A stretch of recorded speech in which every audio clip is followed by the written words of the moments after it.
Hello, everyone.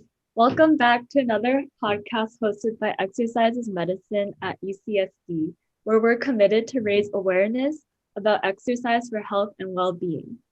EIM also helps promote professional development in the diverse careers of sports medicine. My name is Emily. I'm a member of EIM helping to co-host this week's episode.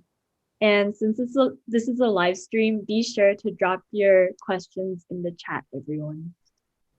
And I'm Catherine, one of EIM's professional development coordinators and the second co-host for today's informational interview. Just a little disclaimer before we start. We are not medical or fitness professionals, and the information we discuss today is just for entertainment purposes. And as such, it is not to be misconstrued as medical advice. And continuing with intros, I'm Ashley. I'm EIM's president for this year, and I'm so excited to be introducing this week's guest of honor, one of our very own UCSD sports dietitians, Nicole Franqui. Now, Nicole, I've had the pleasure of hearing you speak once before, but to bring everyone else up to speed, do you mind introducing yourself and a little bit more about the role of a sports dietitian with UCSD Athletics? Yeah, so like Ashley said, my name is Nicole Franqui, and I am the assistant sports dietitian here at UCSD, working with all our scholar athletes. This year, I know is a little bit different with the pandemic, but we are working on campus. Looks a little bit different than this year than it did last year, but still super exciting to be back on campus with our UCSD athletes. I do have one counterpart. Her name is Jasmine Chu, and she is the other sports dietitian on campus. So together, her and I kind of work together to feed about 500 athletes every day. So it can be quite a handful. And especially with the pandemic, things are a lot different this year than they were last year, of course, but still absolutely exciting to be back on campus and working hard, staying safe, staying, as healthy as we can during these crazy times. And now you said that that it is very different, obviously, today versus like last year with COVID.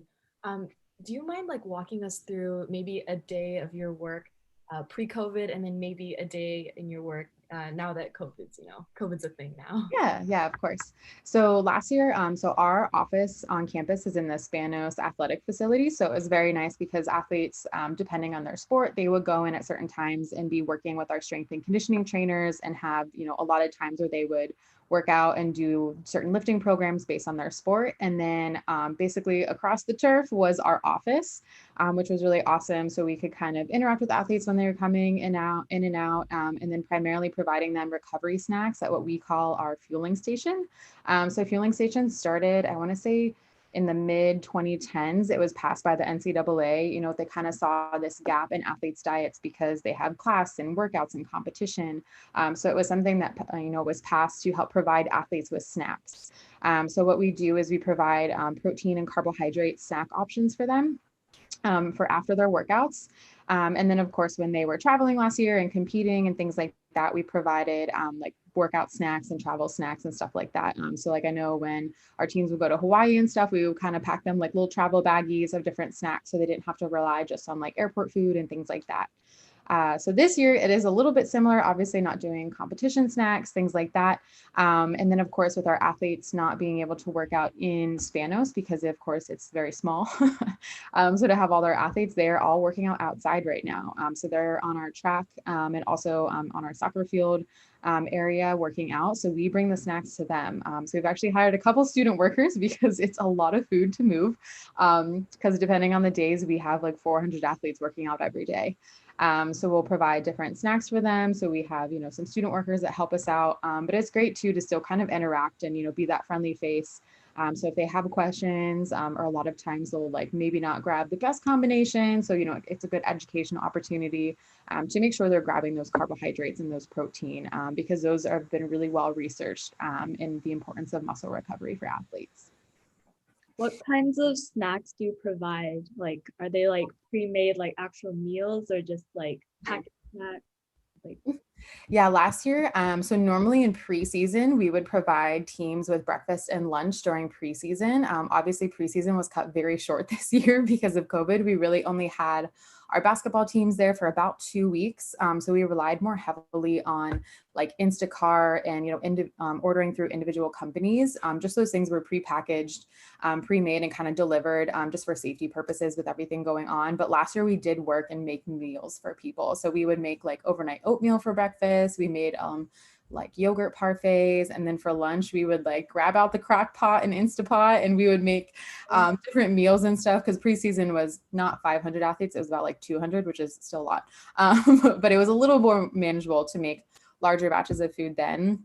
But right now it's just predominantly a snack. So it kind of varies. So we have like granola bars, we have fruit, we have different chips like goldfish, pretzels, things like that, because those salty snacks are really important because they have those electrolytes in them for when our athletes are sweating and losing those salt losses through sweat. And then we always have protein options too. So we have soy milk, chocolate milk, we have beef jerky, hard-boiled eggs, yogurt. It kind of varies. We have 2 vendors. We order through Costco Business Center and then Cisco, which Cisco's a really big one. They deliver a lot of the food on campus to the dining halls. So kind of depending on what our vendors have available, kind of what's on sale, we always try and find new stuff because, food can get boring. So we do try and do our best to provide different snacks for them to kind of, keep some variety in there as well. I know Costco has, at least when I shop at Costco has everything I could ever want. So. Oh, yeah. Anytime anything goes on sale, the athletes are like, they're back. And I was like, I know the discount's back. We're so excited. So it's like exciting. Like they got excited over peach cups the other day, like the little fruit cups. I don't know why they were so exciting. I was like, I guess we can order more. I didn't know you were so excited about peach cups. So it's the little things sometimes for sure. And they have like freaking big portions all the time. Yeah. Some of our athletes, especially some of our male athletes that are working out a lot, trying to put on weight. I mean, they eat like 3, 4, maybe 5,000 calories a day, depending on the person. So it can be quite a job for some of them to actually be able to eat enough in the day sometimes. So I know, obviously that you work with an athletic population. Have you, in your past experiences worked with, I guess, more of like a general population or maybe even just like kids? And how do you think, I guess, in simple terms, diets might differ? Like I know calories might be really different from like an athlete to just a regular person. So yeah. Yeah. So actually currently, so at UCSD, Jasmine and I are both part-time employees. So kind of depending on the university, like some bigger universities, they may have 5 or 6 dietitians that work full-time on staff. So it kind of depends. So a lot of big schools with football teams, they may have one dietitian that only works with the football team. And then bigger universities too, some of them will have a dining hall that is just for athletes. So they may have a dietitian that works there to kind of help develop the meals and the menus in that dining hall as well. So we don't have all of that, extra stuff. So just between the 2 of us, it's kind of a perfect balance to work with both teams. But because I'm part-time there, I actually do work as a clinical dietitian too. So I do work in the inpatient setting. So I was actually this morning working in the inpatient setting. So there I work with the general population, which is really fun because I've worked with the NICUs, I've worked with the neonatal intensive care unit, so with preterm infants. So I've worked there. So that is obviously very different needs, being like a 4 or 5 pound baby versus an athlete that's 150 pounds and putting on weight. So it's a lot of using my brain, which I really like. And then, just having your general populations, having the elderly population, it really does vary. Calories are different for every single age group. What's going on with that person? Do they have other conditions? Are they just in the hospital because they have the flu or just COVID? Different things like that. And then I think with athletes, the big thing for them is they may read articles or go on Google and Google things, very Dr. Googly, but they'll look at things and be like, I can't eat that, or I can't eat this. So it's honestly a lot of education. Like you are athletes, you are kind of your own little niche, right? Like you don't, the normal doesn't really apply to you in some sense, because there's days where they're working out for 2 or 3 hours a day. Right now, there are a lot of teams aren't at that level. They are really working to slowly get them back into activity since so many were limited over the summer with COVID. But that's something that, as that activity goes up, we really work hard to, educate them to make sure they're eating enough. Because in a lot of cases, athletes are like, I skip breakfast and then I have class for 3 hours and then I have practice. So, they typically will miss a lot, some meals and snacks. So, working on the education with them a lot for sure is a big component of the job too. So I guess going back to like how you got into your role as a sports dietitian, what did your educational journey sort of look like? Yeah, so I ran track in high school, and that's kind of what got me started in being like, okay, like, what do I want to do with my life? I wasn't really sure. And my mom is a nurse, so she was trying to like push me into nursing, and I was like, I don't know if I can do nursing. I'm not sure. But I always was very interested in nutrition. Some of our coaches would always be like, oh, eat this and not that. So I had that interest. But originally I was actually looking into going to physical therapy when I first went to school. And then I was like, I don't know if I want to do it. Like, I wasn't really sure. And then when I chose what school I wanted to go to, then I was like, okay, I'm going to do nutrition. So I actually went to Penn State University for my bachelor's degree. So my major was nutrition. I did take a lot of kinesiology classes. I was like 3 credits short from the minor because it didn't tell me the minor requirements until like my senior year. So I was like 3 credits short. But I loved taking like the exercise science. I took neuroscience. I took a couple different classes, which I really liked because that kind of did immerse me in the, sports science side of, athletics. So while I was there, I completed I think it was my sophomore year, I was in a class that was all about sports nutrition that was led by the sports dietitian at Penn State. And then I completed an independent study with her. So during the fall semester of my junior year, I worked with her doing body composition testing, education with teams, individual athlete consults. So kind of similar to what I do now. So it was a really good immersion into the field. And I was like, this is kind of exciting. Like, I really like this. And then continued to volunteer with her. And I was actually the teaching assistant for that course during my senior year as well. So that was just kind of how I got introduced into sports nutrition. And then to become an actual dietitian, you have to complete what they call a DPD program. So it's a didactic program in dietetics. So basically it kind of provides you that base core information in nutrition to be able to apply for a dietetic internship where you get further field experience in different areas like clinical wellness, food service. I did some time in WIC too. So just kind of getting that varied experience to be able to sit for your exam. So like for me, example, I got my bachelor's and my master's are both in nutrition, whereas Jasmine had another career first, and then she did online school and got the DPD courses and got her master's in nutrition. So there are some different routes that you can take, which is really fun. And then they are making it required to have your master's by 2024 is what the new credentials will be. But since I already have mine, I get grandfathered in, but I just kind of wanted to add that to my experience and my education, which I'm really happy I got it when I did, because I don't want to go back to school. So I got it like right away after my bachelor's. But that's kind of the route that I took, I guess, to get where I am today. Sounds like a long journey, but rewarding. A little bit, yeah. It was probably like 4, about 6.5, 7 years. Yeah. Mm-hmm.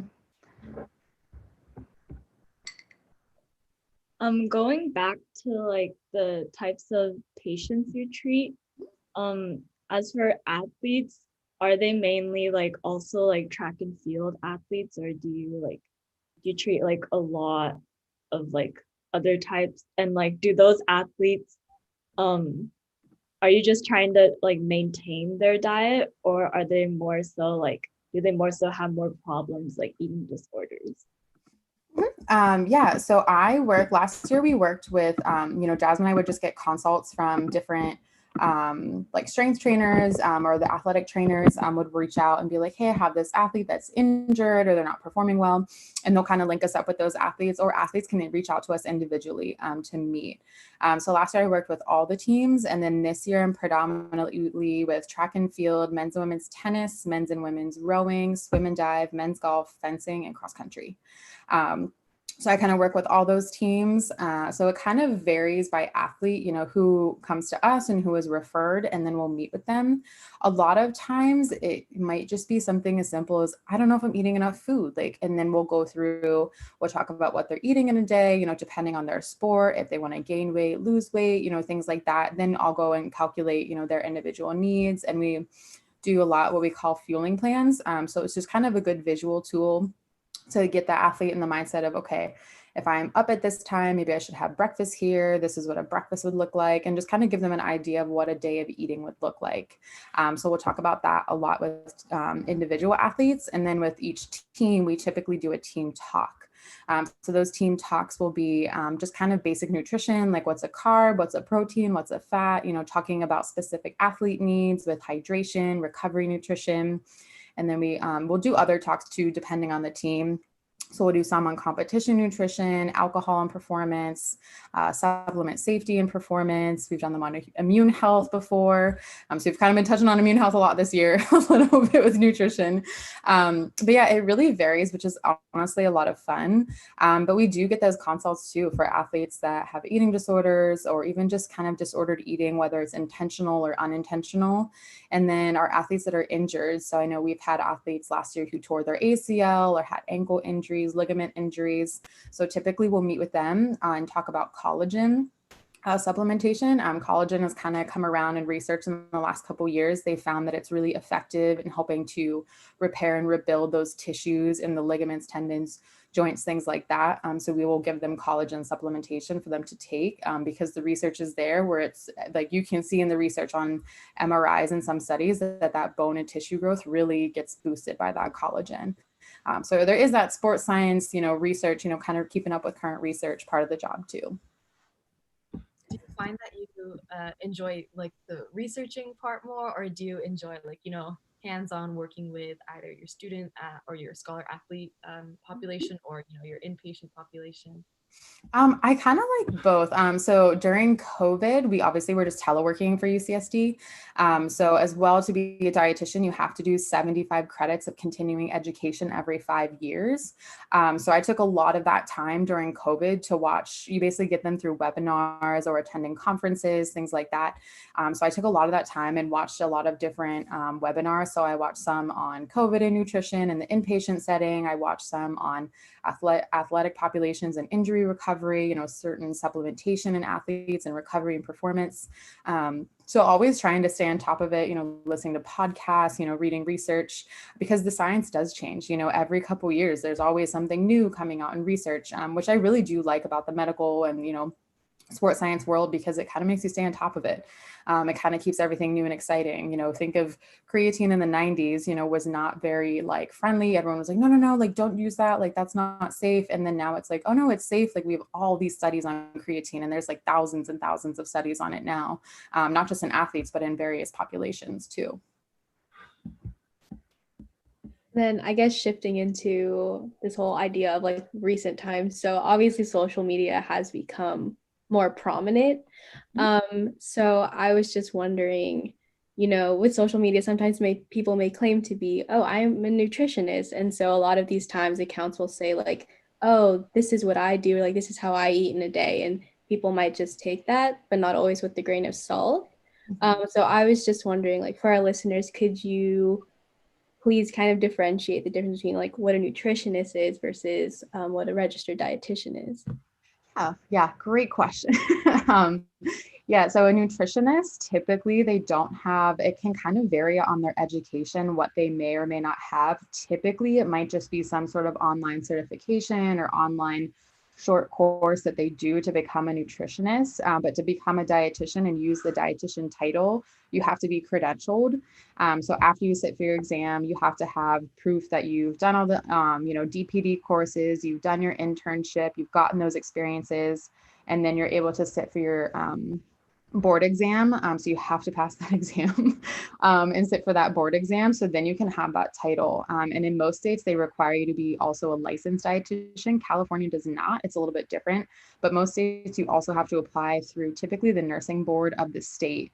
So they will almost do kind of a second check to make sure that you're a dietitian. So for example, a nutritionist could, like you said, post things on social media. They could open their own type of private practice, online coaching, things like that.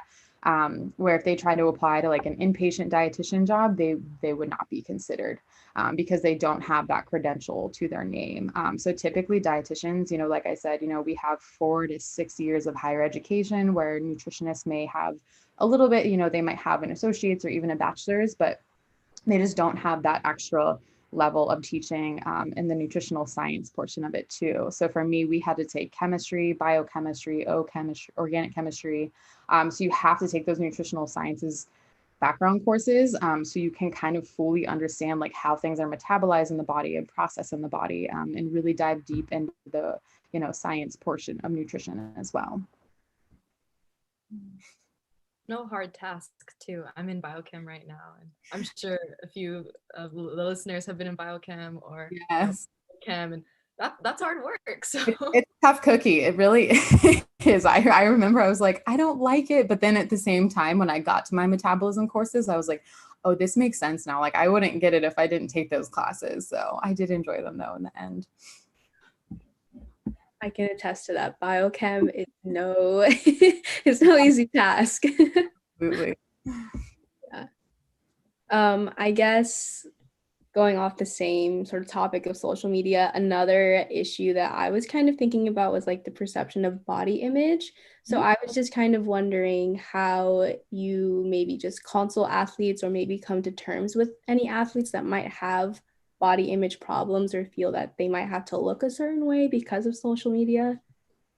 Yeah, so we actually did, we've been kind of diving a little bit deeper in that lately. Like I know, for example, when I was interning back in 2018, I was working in a clinical hospital in Virginia, and they had just had like a huge increase in all these eating disorder cases. So, when I was there, the dietitians were like, okay, we need to get more exposed to this because it is something that you kind of learn what bulimia is, what anorexia is. You kind of learn the basics in your undergraduate degree, but to specialize into eating disorder, work as a dietitian isn't as common. Like I know a few people that do it, but it is it's very interdisciplinary, and it's very unique to work with because typically food is the base of the problem in a sense, but there's a lot more to it, right? So typically most eating disorder clinics they'll have doctors and nurses, they'll have psychiatrists, therapists, and really have that whole body approach because at the end of the day, food is just part of the problem. Eventually it becomes more of a mental and emotional, all these different feelings. So it's something we've definitely tried to expose ourselves more to, trying to read the research, read, just different things to kind of learn more about it. And I know we did a talk this summer with our athletic trainers about RED-S, which is relative energy deficiency syndrome in sport. So that was the new terminology for the female athlete triad. And we did talk about body image because it is common where we do body composition testing. We have the in-body testing, which is bioelectrical impedance. Whereas when I was at Penn State, we had the bod pod, which they look like a big egg, but they're the air displacement. So just different types of body composition testing. But, we'll test athletes and they'll be like, I want to be 5% body fat. And they do sometimes get kind of honed in on a certain number. At the end of the day, it's, people are like, what's the magic number? Like, what should I be? Like, what should my body composition be? And for a lot of people, it's just, educating them and being like, well, are you performing well? Did you PR last week? Are you doing great in practice? Because that at the end of the day is what matters, not if your teammate or, your, friends are looking like you, or you want to look like a lot of athletes will be like, I want to look what I did when I was 18. And I was like, your body changes so much in college. No one looks really what they did when they were 18, and that's absolutely normal. So it is something that we deal with. Typically, if we get athletes that have eating disorders, a lot of times they will be not reaching out, but they'll be getting treatment somewhere else or be working with their doctor or the doctors on campus. And then as well, I know we have CAPS on campus. There are some different campus and local resources that will kind of, touch base with them and see if they want to, go to those services and things like that. Because at the end of the day, I'm a sports dietitian, I'm a clinical dietitian, I am not an eating disorder dietitian. It is a little bit different of a niche, but it is something that it's kind of nice to have that whole approach. We can kind of help with their performance as an athlete while they're also getting help for any eating disorder, anything like that, health problems that they're going on as well. It's nice that you're able to like cross collaborate with other departments at UCSD. You like look outside UCSD athletics to support. Oh yeah. Mm-hmm. That's great. Would you say that like diet and nutrition is more important, or rather like physical activity? I think it's a really big combination of both. I think they say your body's made in the kitchen. That's like always what people say. But I mean, it is, because if you're performing, you're working hard every day, you're lifting really well, you're running, your workouts are good, you're competing well. But, I like to think of it as if you're doing all of that while eating pizza, burgers, and French fries, like how would you be performing if you added fruits, vegetables, whole grains, lean proteins, And that's something I bring up with athletes because we want them to understand too that like we don't want you just eating, healthy all the time, not having a cookie, not having, a burger, not going out to eat, finding that 80-20 is what we kind of say, 80% of your diet on, lean proteins, fruits, veggies, high fiber, things like that, that are all good for not only performance, but like immune health, whole body health, preventative disease health, things like that.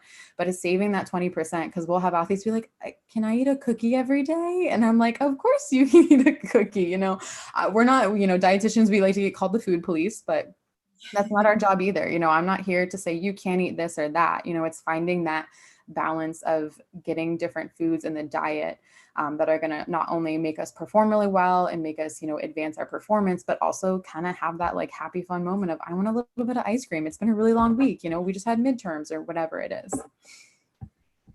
So you advise your students a lot, but do you ever find that you advise something and maybe like the students like they agree, but then they go home or they get off track? Like how do you I guess account for that?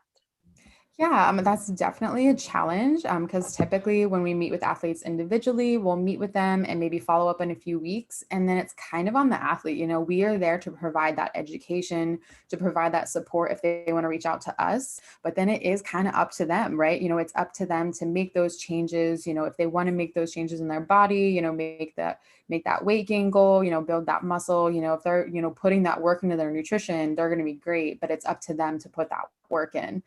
So that is definitely a challenge because you will have athletes be like, oh, like, did you add more fruits and veggies? Like that was a huge goal for you. And they're like, no, not really. And then the conversation may die out on email, right? So it can definitely be a challenge because it is, when we are there in person, it's a lot of faces to remember, especially when they're all wearing like the same thing, UCSD rowing or UCSD basketball, it can kind of be hard to put everyone's name to a face. But it's just kind of, being that person, being present, being there during presentations and team talks. Usually we get good questions too. And a lot of it can be their teammates too. Are they supporting each other? A lot of times they all live with each other. So I think that can make a difference too. When they're all able to go shopping together and cook together and things like that, I think make a difference too. So I know you mentioned, you provide education for the scholar athletes. If you don't mind sharing, do you find like a sort of trend with fad diets that you're often debunking with them that they bring up? Yes, that's a lot of nutrition too. That's a lot of being a dietitian, not just in athletes, but in like inpatient. I've worked in like long-term care and people in their 80s and they're like, I want to be a vegan. And I was like, you're like 80, like you don't need that. It's fine. So it's definitely really common. And that's, kind of a challenge of the career. If you want to be a dietitian, I think social media is such a huge influence, what documentaries coming out, things like that really can impact and challenge dietitians in a way to kind of be like, okay, well, I know you heard that, but have you read any research? Have you backed it up? Where did you hear that? Where was the Google source from? Things like that. So I know the big one last year was when Game Changers, the documentary came out. Oh my God, it like came out and like within like a week, we had like coaches emailing us, athletes asking us, and we were just like, oh my gosh. And I watched it. I don't know if Jasmine ever watched it. I forced myself to watch it just out of curiosity. But it's definitely challenging because from an outsider's view, you're like, wow, this is great. Like these people are so in shape, but you kind of have to put yourself into that perspective of they probably have people cooking for them. They have, probably multiple support staff members, doctors, dietitians, other people calculating things for them, getting them onto these plans. And for college athletes, it can be difficult. It can be difficult because we still have athletes that want to do plant-based, because there are really great benefits to plant-based just from, a general health and cardiovascular perspective. There is a lot of research in that, but again, athletes are a different population. So it's part of that education of athletes are different. It can be really challenging for especially male athletes being, generally just bigger in body size to get that amount of protein, the volume of food they have to eat, just in, terms of like beans, quinoa, tofu, it can be a large volume of food, which can sometimes be a challenge. But there are athletes that we've had that I've met with that do plant-based and they do really well on it, because if they're depending on their sport, their activity level, just how much time they're willing to put in, because sometimes it can be more prep plant-based proteins because typically they're lower in protein than a chicken breast is like 20 grams, where you would have to eat like double, maybe like a cup of beans to get to that. So it can really vary. I know keto diet, we don't get that one as much. It's kind of died out a little bit, but it's still pretty popular. The big thing with that one, I think, is that, educating athletes, like, what do we tell them? Like, our first slide in our team talk is on the macronutrients and telling them that carbohydrates fuel your body and all the exercise you do. So when you don't have them, what's going to happen to performance? So, it sounds silly to educate them on, but it's just kind of understanding, because they may see that fad or see someone on social media or something, doing really well in it. But again, how many people are there working for them, helping them? Does it depend on their sport? Because most of the keto science that I've read is all on ultra marathon runners, which makes sense. When you're running like 100 miles, to eat that many carbs to fuel you can be challenging. So that's most of the research that I've seen on keto. But again, there's new research coming out all the time, but that's definitely a challenge of the career, I would say. I wish I had your workshop, because I think last year I tried the keto diet, and honestly, I didn't do enough research beforehand, so I was definitely feeling tired, and so I see the value of your your workshops and your events. Yeah. Mm-hmm. Me too. I agree. Like, I tried keto like last winter quarter, and my energy level just like went down. Yeah. And some people do it and they say they feel great, they're performing well. And I'm like, to each their own. Like, if you feel great, like, I'm not going to tell you to not do it if you're performing well and everything's fine and okay. But yeah, it's one of those things too that we don't have a lot of research, especially in the general population. There's not a lot of research on it. So typically people do it for weight loss and they're like, oh my God, I lost 10 pounds. But again, the other thing, I'm like, in my little new dietitian brain, I'm like, carbohydrates hold on to water in the body. So when you don't have carbohydrates, you lose a lot of water weight. So then people get dehydrated, and a lot of the weight they initially lose can be water weight. So I'm just like, oh, yep, your 10 pounds was maybe just some water weight, and like little things like that. I think, I'm not going to say that I haven't, maybe fallen trapped to something like that. I think one of the big things for me, at least, where I was like, okay, maybe this isn't working, because it wasn't sustainable for me. Like, it wasn't something that I feel like, oh yeah, I can do this for the rest of my life. I can make this a lifestyle change. At least that's how it was for me. So I guess another question that I have is, I know with, college students, finances might play a part. So I was wondering, like, how do you, some like an example of sorts, like, how do you educate them into buying food that's good, but like also staying on a budget, which I know can sometimes be a problem. Yeah, that's definitely a challenge. Last year, when we were in person more, we would take some teams on grocery store tours. So we would take them to a grocery store, because there are athletes that come in freshman year that have literally never shopped for groceries. So they don't know what to buy. They might just buy what their roommate buys, or just kind of walk around and grab random things. So that was really nice to kind of walk them around, because we make a lot of handouts too. That's kind of our job too, is making different handouts to post on our social media page, but also to provide for the athletes and things like that. So we made handouts on grocery store tours. So looking, fruits and vegetables, making sure you're getting those, making sure you're buying stuff for snacks, getting proteins. And, the thing with budgeting too, that's definitely a challenge, especially being in California. It's very expensive to live here. So that can be a challenge. So I think, just little tips and tricks for them, things that can help them.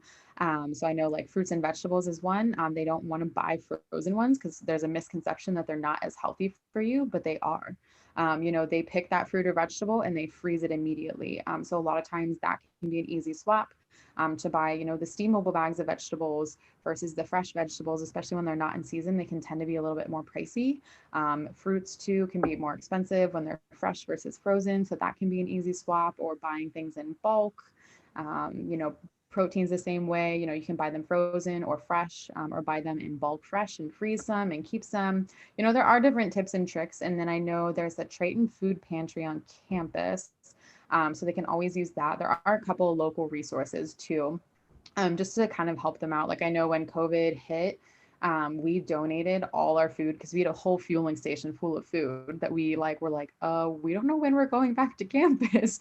So they filled up the back of a truck with all of our food and donated it to the Triton Food Pantry because we weren't going to be there, didn't know when we'd be back.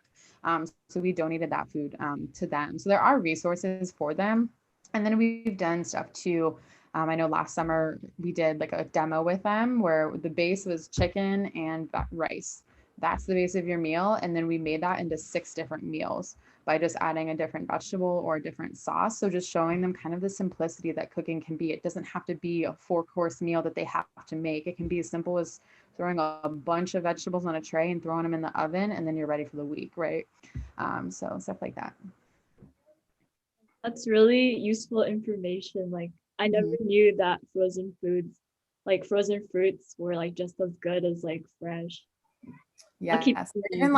Even fruit cups, things like that, totally okay. I eat fruit cups all the time because it's something easy, it's something to have on hand, because sometimes your fresh fruit may run out and then you're like, I don't have any fruit to eat today, to have those extra things on hand. Because even in our fueling station, usually we have fresh bananas, apples, and clementines, but then we have the little applesauce pouches that you usually get for little kids, but they love them. There's one that's a fruit and vegetable blend that Costco has, and they love them. They're like, it has carrots in it. And I was like, it only tastes like the mango part of it. It's fine.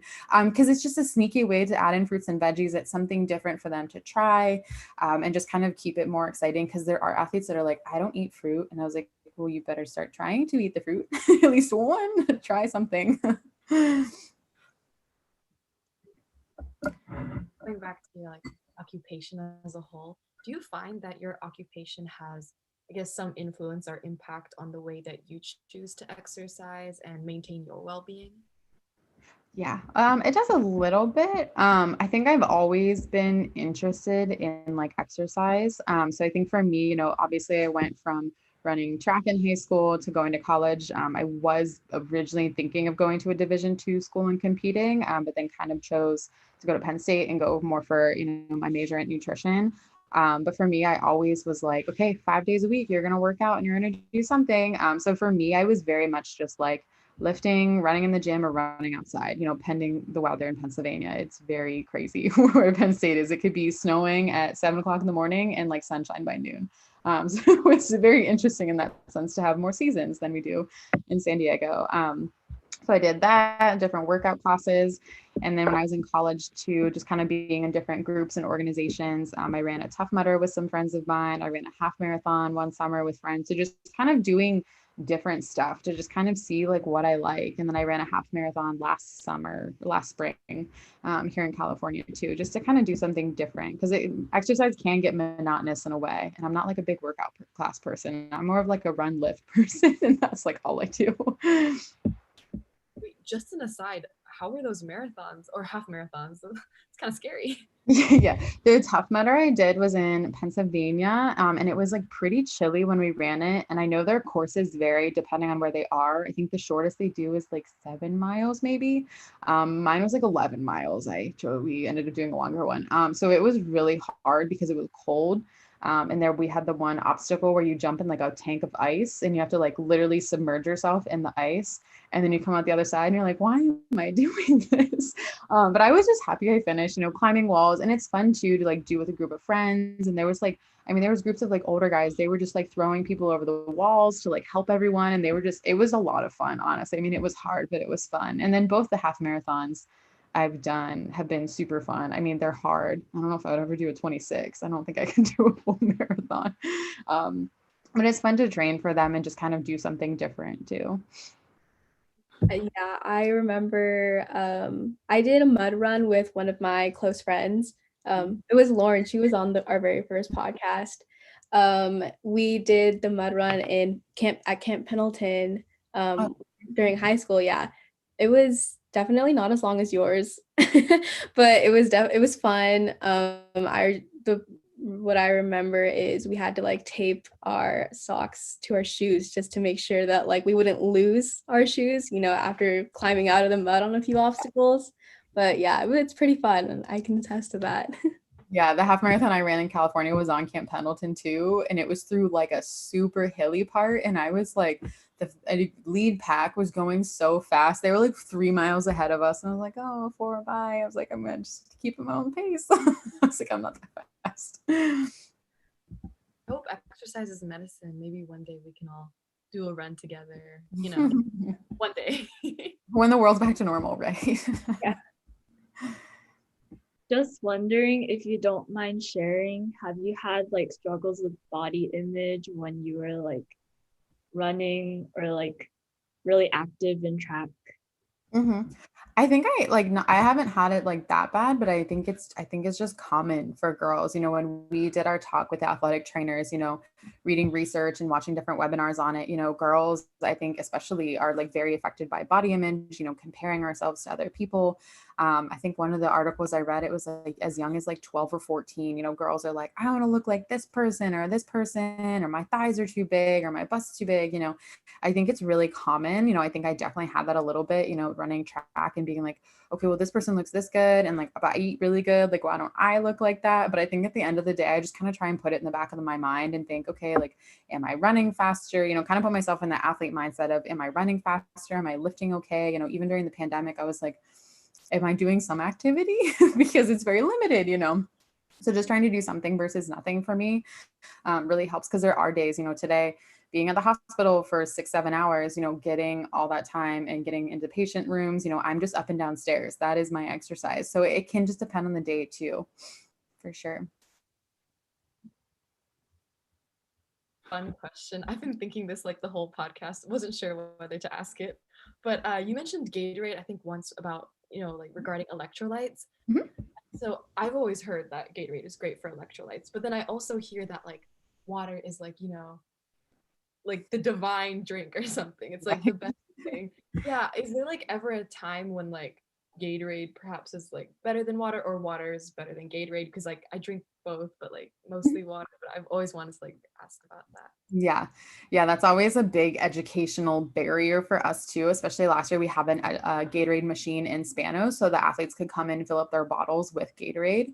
Obviously, that is closed down this year because of COVID, which has almost kind of been a blessing in disguise, because yes, Gatorade does have purposes. It's great when it's really hot. An athlete maybe hasn't drank, they have a really long workout. Because the kind of the background of Gatorade is that electrolyte and carbohydrate combo. The carbohydrate primarily in Gatorade, of course, being from sugar and glucose and things like that.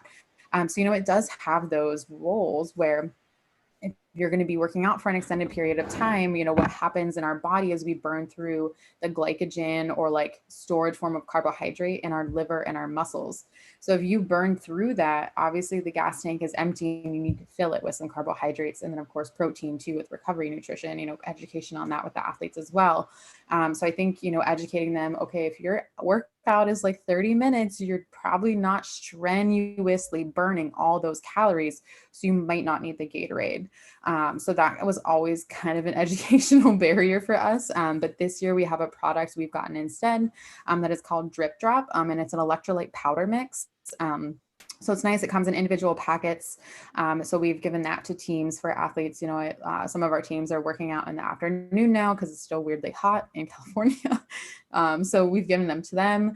When our teams start traveling, we would give them last year, especially when our teams went to Hawaii because it's so humid, we would send them with Noon tablets. That's another electrolyte tablet brand. We would send them with those because the thing with the Noons and the Drip Drop as well is they're a lot higher in sodium and potassium and some other electrolytes as well. So Gatorade is a good source of them, but for, the really big humidity changes, things like that, it was really good to have those other products that are going to be higher in electrolytes. And then we're still providing those carbohydrate snacks. So it's kind of just a different combination of just Gatorade versus, maybe an electrolyte tablet with a carbohydrate source as well. I was also wondering, I guess, on like the topic of hydration. I know for athletes, like they're working out and for extended periods of time, often more than most. So they're probably sweating a lot. So I was wondering, like, how do you encourage them to drink more water? Or, like, do you have any tips and tricks for them? Because I know they probably have to take in a little bit more. Yeah, especially when it's hot and in the summer, and depending on the sport, I mean, thinking like soccer's running a lot, some of our basketball's running back and forth a lot. Rowing they'll sometimes practice on the erg machines for like 1 to 2 hours. So I mean, they're strenuously working out, so they can have really high sweat losses. So we always touch on hydration in our team talks. Because it is important, and athletes are provided water bottles, or a lot of them will buy their own too. So we always encourage them, make sure you're filling them. Make sure if you only have a small one, bring a second one, especially since water fountains might be closed on campus and marked off right now with COVID, to encourage them to get that water in. Because a lot of our teams and a lot of our workout classes that we have right now that are all outdoors, they're early. Like our earliest one is at 6 o'clock in the morning. So educating athletes on don't wake up and roll out of bed and come to practice, making sure you're drinking like 8 to 16 ounces of water, even just sipping it on the way to your workout to get that hydration, because you want to start in a hydrated state. You don't want to start dehydrated because it's just going to continue to worsen. And then another one we talk about them too. It is weird, but there's a lot of different charts out there. I know Gatorade, I think, has one too. But there's a chart on pee color. So looking at your pee color to see how hydrated you are. So that can be an easy way to tell, okay, is my pee more clear? Is it light yellow? Okay, I'm hydrated. And when we get dark yellow into the orange, we're getting dehydrated. We also have a lot of electrolyte losses at that point. So that's where we can educate them. If you're having darker yellow urine, feeling those signs and symptoms of dehydration, like lightheaded, dizziness. I mean, athletes have told us like, oh yeah, I like saw stars when I went to hit the volleyball. And I'm like, that's, we don't want that. Like, that's a huge no. Like, we don't want that, so educating on hydration, use of electrolytes. I met with an athlete before a while ago, but talking about muscle cramps, because she was just having really bad muscle cramps after workouts. And it may have been a combination of just maybe not eating the best foods, but then also talking about electrolytes and maybe increasing her electrolytes to make sure that her body was going into that workout well hydrated, to decrease that risk of muscle cramps and potentially injuring a muscle, just from the muscles being too dehydrated during a workout. Stay hydrated. Yes, for sure. I'm no sports dietitian like Nicole, but I found that, like, I guess for listeners or for me in my like personal journey to like drink more water, I found that using a water bottle with a straw like makes all the difference. I don't know why, but like my roommates tried it too and they all agree like something about a straw is just so easy to like sip anytime. Yeah, I don't know if they've done research on it. I don't know if there's studies, but I have heard that before too, that having bottles with straws in them, you can kind of like gulp or sip it more. So it depends. Like mine, I just have like the, your standard like hydro flask and I like it, but at the same time, I like the flip top ones or like, yeah, like a cup with a straw on it because you can like sip it faster. It is like a weird thing, but like I feel like it's totally like true. And I think even just carrying it around, like I'll like take a water bottle with me, like in my apartment, like I will carry it with me because it's that constant reminder of like, okay, keep hydrating, like keep drinking water. Because especially now it's like, I don't want to risk getting sick or anything. So, making sure like eating well, exercising, hydrating, all of that. Definitely agree. And one last question before we wrap things up. Do you have any advice for people that want to become sports dietitians right now in college and are thinking about it? Like any advice in general? Yeah, I think my biggest advice is just to kind of get experience. So I know, for example, one of our student workers, she is, I want to say a bio major, but she might want to go into some kind of athletics career, but she's not really sure yet. So that's kind of why she applied to be a student worker with us to kind of gain that experience. So I think a lot of it is from volunteering. I mean, that's how I got exposed to it. I heard about the sports nutrition class. I mean, it was so competitive just to get in that class and then get that independent study experience. But it was something that not a lot of people got. So I think it all depends on like, do you want to go for it? You know, do you have those connections, like using LinkedIn, using different professional connections to meet other sports dietitians, to talk with them, talk about their career. Because I truly feel like a lot of sports dietitians and a lot of dietitians in general, we're all very open about our careers. You know, we're always interested because dietitians have to do an internship program. So there has to be other dietitians that are willing to train you and really, willing to give back to that, new generation, which I think is a really great thing about the career because there's always going to be that turnover of like training the new dietitians, training someone else. So I think getting exposure, kind of getting volunteer experience, things like that, because I volunteered in other areas too in my undergraduate career just to kind of see what I maybe would like. Because at the end of the day, you really don't know what you like until you're actually kind of working, or for me, kind of interning and kind of seeing, okay, like I like clinical, this is really fun. I don't really like WIC or food service, maybe not my thing, but working with athletes is fun. And then another thing too is if there's any potential to do like any conferences, any like national meetings. I know a lot of them are all virtual, but I know I did the ACSM meeting when I was in my undergraduate career. So I went to that meeting, which was really fun because, of course, it was a lot of sports science, but there were also some dietitians there, but more on the sports science side. And then as a dietitian, FNCE is our national one. So it's the Food and Nutrition Conference and Expo. So I went to that when I was an intern, which was really fun because it's all lectures and presentations. So you can kind of pick which presentations you want to go to. So I went to some sports nutrition ones, stayed and asked questions, as silly as it, you might be like a little nervous in the corner, but like asking questions, introducing yourself to someone, getting a business card, building that connection with someone to just kind of see what's out there, I think was really nice too. And then for dietitians too, there's a lot of, because we do have a national organization, the Academy of Nutrition and Dietetics, and then there are subgroups of that. So SCAN is the terminology for the one that's the sports cardiovascular and wellness one. And then there's also an organization called the CPSDA that is only sports dietitians. So I think almost every dietitian that works with like NFL, MLB, NHL, a lot of the big collegiate athlete dietitians, they tactical dietitians who work with like special ops and military, they all are in that organization because it's just a huge collaboration, right? So they all are able to share new information, new research, and different things like that. So it's kind of nice because if you're interested in it, there are a lot of routes. There's always education. There's always people, I think, willing to teach, which is really fun. I think that's great advice. I think exposure is probably the best way to figure out, like, yes, this is where I want to be. Because I feel like you don't know until you try, right? So like you're not really sure. Because I mean, I know people that they wanted to be a dietitian. They were so set on it. And then like our senior year of undergrad, they were like, I'm going to go be a nurse. And I was like, you've had 3 years to figure this out and you're switching now. So it is something, because my mom joked with me because my sister switched her major a lot. My mom was like, you get one major, Nicole. And I was like, oh, I better pick the right one. But, getting that exposure, kind of seeing what you like. If you want to work in the athletics world, do you want to work at a university? Do you want to work in the pro world? Are you willing to move to a university where, the universities are only here and there, right? So, I think a lot of sports dietitians too, some of them will work in one university for a long time. Like the dietitian at Penn State that I worked with, she was there for over 20 years, I want to say. But there are universities where they pretty much have a new dietitian every few years. So it's almost like you're in the military where you're moving a lot too, to kind of get new exposure, get into different programs, different conferences and divisions and things like that. That's great advice. So hopefully y'all took note of that. And of course, a big thank you to Nicole for taking the time to speak with us today.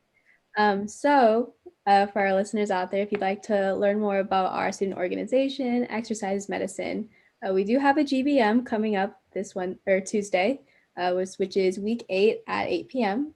So if you want any more updates from our organization, you can find us on Facebook and Instagram, or even to view our past podcasts, be sure to look for us on YouTube, Spotify, and Apple Music. So we hope you all have a great rest of your weekend, and thank you very much